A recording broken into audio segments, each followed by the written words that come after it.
I am a cult survivor. So I was born and raised in the FLDS religion. My parents were in arranged marriage. They were pulled aside at church and told that they could say yes or no at the ceremony. And they had never met each other, so they didn't know if they should say yes or no. And so they just decided to say yes because it became a matter of trust in their leaders. I was their 11th child. They had 14 children. I grew up with a lot of indoctrination, a lot of church history, church rules. We had a lot of that, but we didn't have world history in the FLDS homeschool. So my father built the house that we lived in. FLDS also believes in polygamy. Like, it's set up like a pyramid where the leaders at the top, the men are next, then the women. But the men, in order to be high on the prophet's list, they had to have more wives. And at least 3 wives was required to make it into the highest degree of glory in the celestial kingdom. My father and my mother would dream about having another wife in the family that the leader told them to marry. So like, it wasn't like they got to go out and choose somebody and let them join the family. That was not an option. There was no dating at all. And that was the same with my marriage. I just knew I couldn't date. I just knew if I dated, I would be kicked out of the church. I'd lose my family, my support system, everything. They say that God atones for the children's sins until they're 8 years old. And then when they're 8 years old, they get baptized, and that is when they start atoning for their own sins. When I turned 8 years old, I had a horrific experience in my family. I had an older brother who was in his curious stage, and I was, along with 2 other siblings. My parents couldn't take the blame, really, because like, if my mother, who was tending us at the time, took the blame and told the church, then she would lose all of us kids. So they kind of blamed it on me. I just had 3 bullies in my family, like, growing up.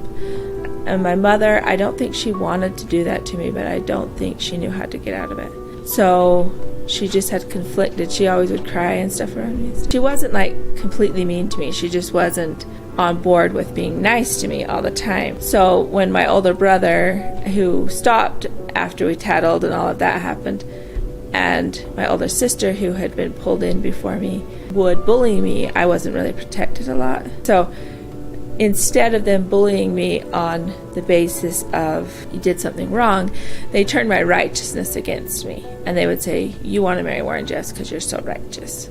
I didn't know how to get out of that one. Like, I didn't really want to marry Warren Jess, but I didn't know how to get out of it.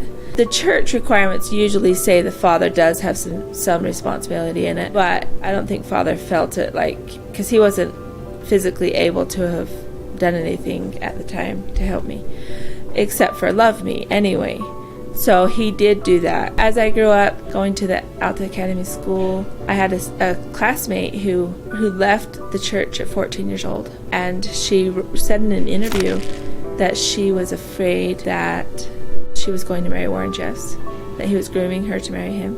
And so she just upped and left and shocked her whole family. She was a good girl. For me, that was a life changer, and my bullies in my family laughed at her and said she was never going to. She should have just stuck it out. So in my mind, I thought I need to stick it out to prove that. I didn't grab my wedding dress or anything. I just followed my father out, and my mother was not invited at all to the wedding. I went with my father, and he was crying by the time we got in the car. My family already had a sister go into Warren Jeff's family, and I think they were really concerned that was what was going to happen, because she wasn't treated that well, I don't think. My sister, she followed all the rules and all that, but she didn't have as much brainwashing. She didn't have the generational heritage. So my father had a broken link. My grandparents were kicked out on his side when I was 13 years old. So they didn't have like 7 generations being in the church, which means you're more brainwashed at that point. So when I drove up to the leader's house, they escorted us to another location in town where Warren Jeffs was hiding. He asked me that day, who do you believe that God revealed to you that you're supposed to marry? And I didn't dare lie to him that I was wondering if, because my family teased me so much about marrying him, that I didn't dare say anything else, because if he was grooming me, then how am I supposed to lie to him? It's him, So I just turned away and I just said, I wonder if I'm supposed to marry the person that my sister married. He didn't ask me if I wanted to. He just said, who do you think you're supposed to? And then he just went with it. I said yes, and then he sent my family out of the room and he asked me to come sit on his lap. And I did hesitate because it's like my first wedding and his 65th. He immediately went angry. All his emotions and everything just were like really mad. I just started walking over there, and I sat on his lap for a second, and he did me, but I didn't respond back. I froze. I just froze, and I just sat there until he was done. And then he had me sit on a chair across from him, and he said, "Are you close to your mother?" And I said, "No, I'm not."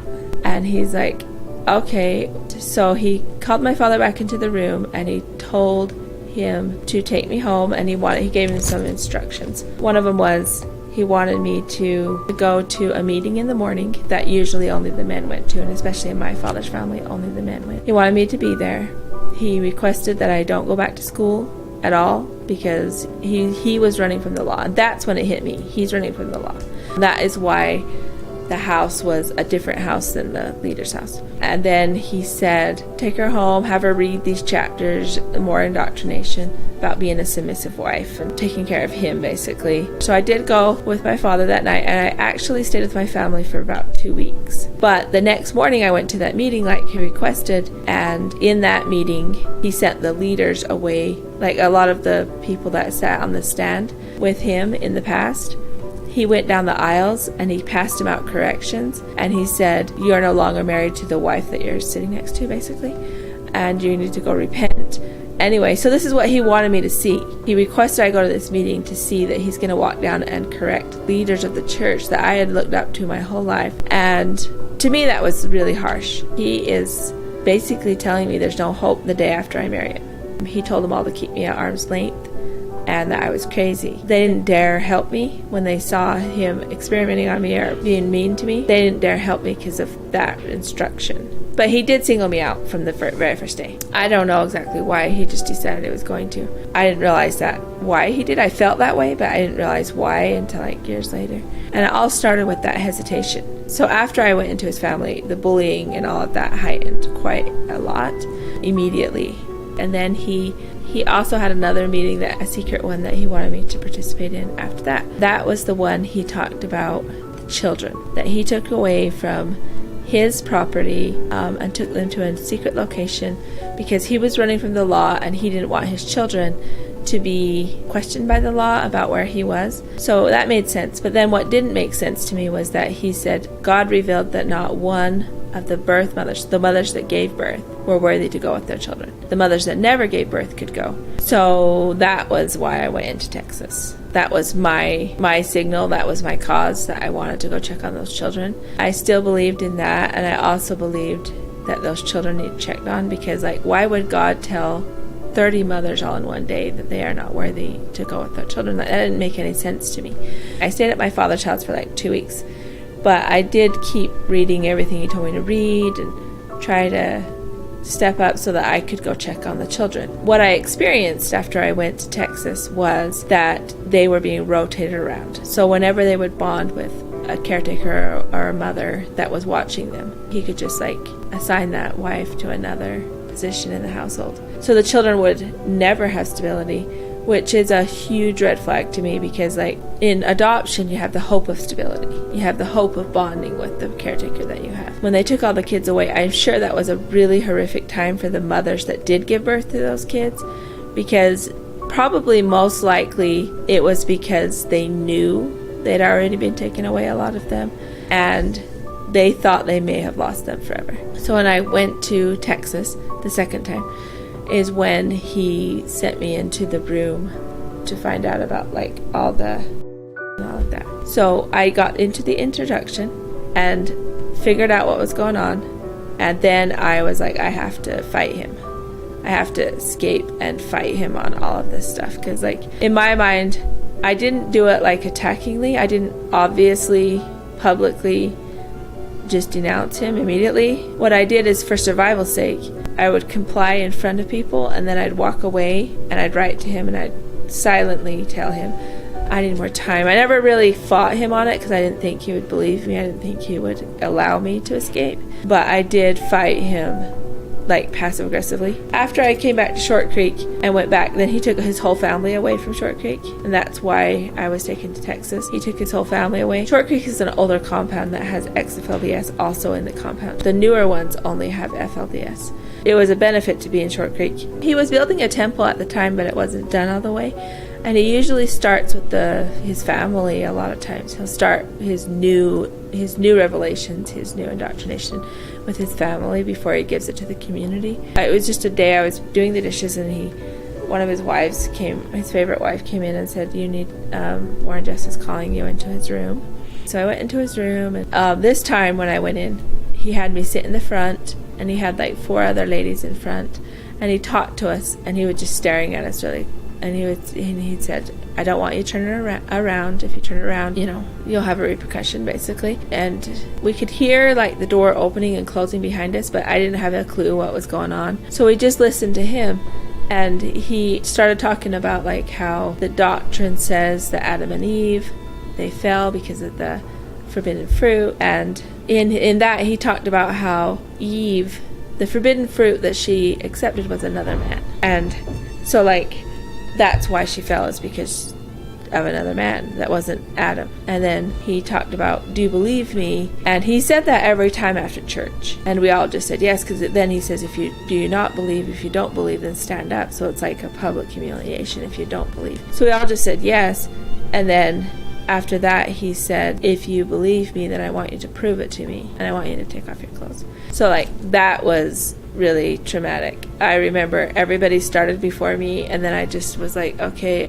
And I was thinking like, I'm in this compound that has a guard tower and a gate around it, and I don't have an exit route. So that's when I decided I was going to be passive aggressive about it. So I did take off my clothes, and then he said, "Okay, now I want you to turn around." When I turned around is when the room was full of other women. So like his other ladies, like 30 of them or so. That's when I noticed the underage brides in the room. So that's how he convinced people to be accomplices, was trickery. And then the real test is bringing you back in and in and in, because if he can do that, then that makes you a full accomplice. So when I walked out, I wrote to him and I told him, I need more time. And he read my letter. He was pretty angry. And he basically asked me, "Do you want kids ever?" And I told him, I says, "Not really." And he's like, "You really need to think about it." He was super angry at me, but we just went on that walk and then came back. It was just him and I. And then after the walk, he kind of believed me. He kind of bought into my story that I just needed more time. And so he had a meeting that night with everybody individually. He said, "I want anybody who wants to leave this compound to come and talk to me."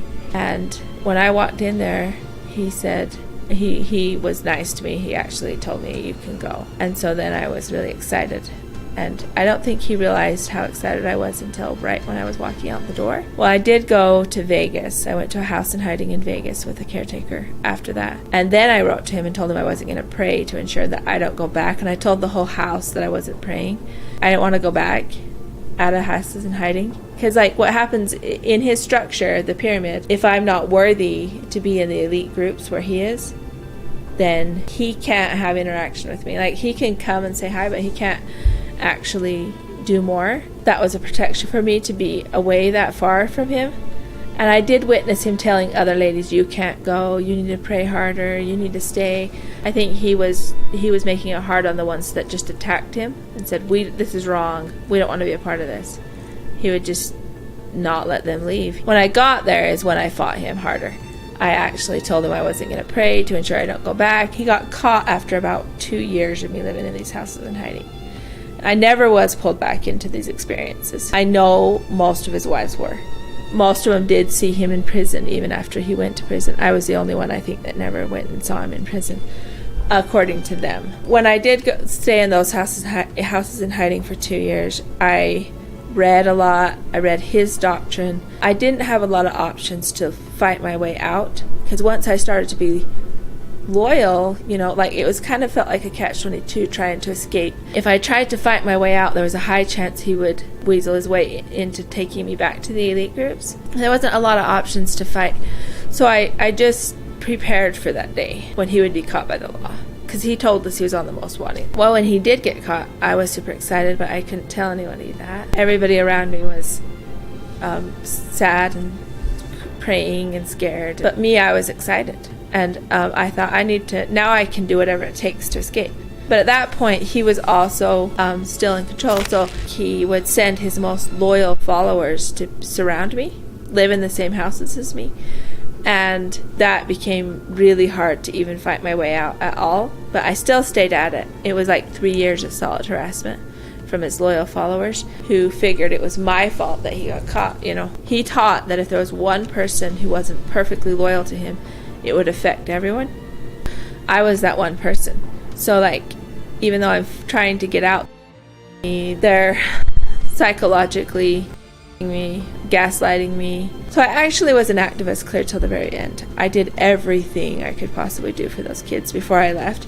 I tattled on the people who hurt me, who threatened me and all of that, just to give the kids a little more time. And that's why I actually got locked up in the end in solitary confinement in the creek. I made it back to the creek before that all happened by using opportunities, the doctrine against Warren. So that's how I actually made it back to the creek. They told me, you need to go investigate your parents. And I took the opportunity to go investigate my parents, but I never did investigate them. I just came to the creek. The creek is basically Short Creek. It's Colorado City, Arizona, and Hilldale, Utah.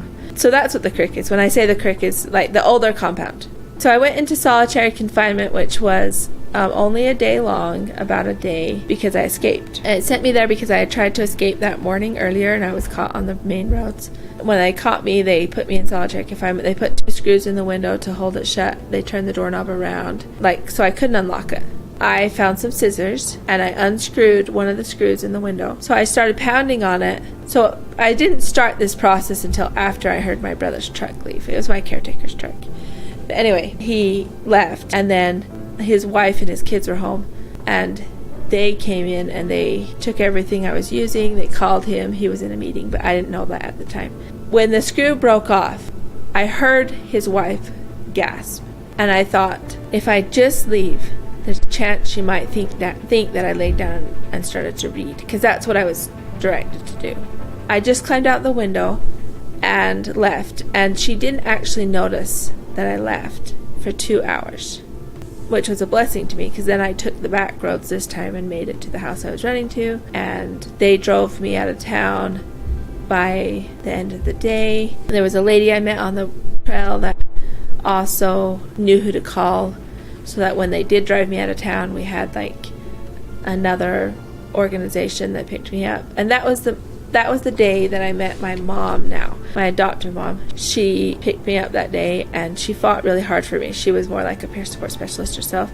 She had lived experience in a different group. It wasn't FLDS, it was the AUB group, but she had left that years ago. So when they came, put me on the missing list, when they came hunting for me, saying that my biological mother, had custody of me because the cult doctors were trying to say that I was crazy, my adoptive mom was like, you need to have a signature, you need to show me the paperwork that you actually have custody of her. And they didn't actually have that paperwork. That was a benefit. I went to Tennessee. That's where the activist took me, and changed my name. My social was legally adopted. I was in there enough times that I was scared, and I felt like I needed that paperwork done, my paperwork done, where I was legally adopted, so that if they had to make a choice, then it would be my adoptive parents, and I wouldn't have the risk of waking up in the FLDS again. I didn't fight the court route. I just changed my social and moved on, and it worked for me. So I've been out now almost 11 years. When they changed my social security number, they didn't change my SSI in the same month, so I couldn't pay my rent. And so I called my attorney in Utah, and he said he had an ex-FLDS pilot who had just become a pilot walk in his office and give him some crisis tickets and tell him that the Short Creek is changing to ex-FLDS instead of FLDS, and if anybody is in crisis, tell them to come home. When that happened, then when I called in crisis, he was like, I think you're supposed to come home. So I did go to Salt Lake first. I figured out about Warren Jeff's house in Short Creek that I had some rights to because of being one of his wives at one point. So I didn't go through court to get his house because I wasn't a legal wife. And so I went to the trust, because the trust had been taken over by ex-FLDS people at this point, and applied for the house. And they knew I was one of Warren Jeff's wives because they were ex-FLDS people. And their rules are that they give the house back, the titles back, to the families that built the house, or somebody, a wife of the person who built the house. So Warren Jeff's in prison for life at this time, life in 20 years, and I was granted his house. on Thanksgiving Day in 2016, I think. And then in 2017, then I did media, and because high profile house, people wanted to see his house. And I met Christians that came through. And in 2017, in June, we sat down with an organization that is a worldwide organization. They have one dream center in Phoenix, and the leaders of that one came to Short Creek, and we sat down with the UEP and we worked out a deal, a lease to own first, to be sure that it would work, because I didn't have appraisal, I didn't have blueprints, and the dream center actually paid for all of that. They went through and collected all the information on the house, figured out everything to pull it off within like a year and a half. As soon as they got their licensing and all of that in place, then we moved back to Short Creek. So we were in Salt Lake doing fundraising. So I met my husband during this process too that I have now. We've been married now for it's been 6 years, but then 7 years since we met. He's really good to me. After a year and a half of the Dream Center being here and then getting all their licensing, we got a house in Short Creek. Stephen and I did, a smaller one. And the Dream Center started to be able to fill out the house to full capacity. So they took the time to make it all above board, licensed, sprinkler system. And then they could put some families in there at that time, but now they can fill it clear to capacity. And when that happened, then we started working on site. I work for 2 organizations. So I work for the Dream Center, and then I work with MHA Utah, which is the same clients. There's like 50 rooms here, like 45 at least, and we do bunk up some people sometimes. Depends if they have kids and stuff already. It's prioritized people leaving the FLDS. We do help people with trafficking and other polygamy groups in Utah. I do a lot of public speaking still. I have a documentary out called Prisoner of the Prophet on Discovery Plus. I have my book all written. It's not out yet. Out here in the world, I have to study law. I have to study, there's so many things, clinical things. And that's usually the best way to reach people from in Short Creek. Is usually clinical terms, because they're usually all on board with that. I did go kind of straight into helping people. There's a lot of things to health care that I have to do. I did get my health all in order. I have like way less medication than they gave me in the cold. Now that I've been like 6 years into my healing without being in the hospital at all, I don't want to upset my support system. And whenever I try to come off my medicine, even a little bit, it causes like that ripple of every person being on edge. And you actually have to prove yourself harder in those times. Because I've been 6 years of stability, I'm good. I'll just keep this 20 milligrams. I've learned my lesson of trying to go off medicine. It's hard. That was a big thing for me to get on top of my health. So I did also go in and testify against Warren in September in a federal court. And my charges against him were trafficking across state lines, and we did win. We're still waiting for judgment numbers, but when that happened, that was a big deal because it gives me credibility, all of that. But so I'm getting more and more into the legal stuff. I'm trying to figure out how to help the kids better, because I don't want them to have these side effects and these things that I'm dealing with. For me, life after is a healing process, and it can be enjoyable. Because I know contrast. To me, even though I have more to do than a normal person would have to do, because I have to take care of my health so consistently, I feel like it's still better than what I had before. Also, they figured out in my court trial, they said they had pulled all my hospital records. It came to like $5 million. Hospital records just to get me where I am today. So I usually add the call to action, which is if you want to donate to the Short Creek Dream Center. That's my recommendation. I love helping people. I'm very passionate about their cause. They have a website called the shortcreekdreamcenter.org. Just donate to them. Help more people get out of this dark hole. It's pretty sad to see how many stories and how many things people have gone through.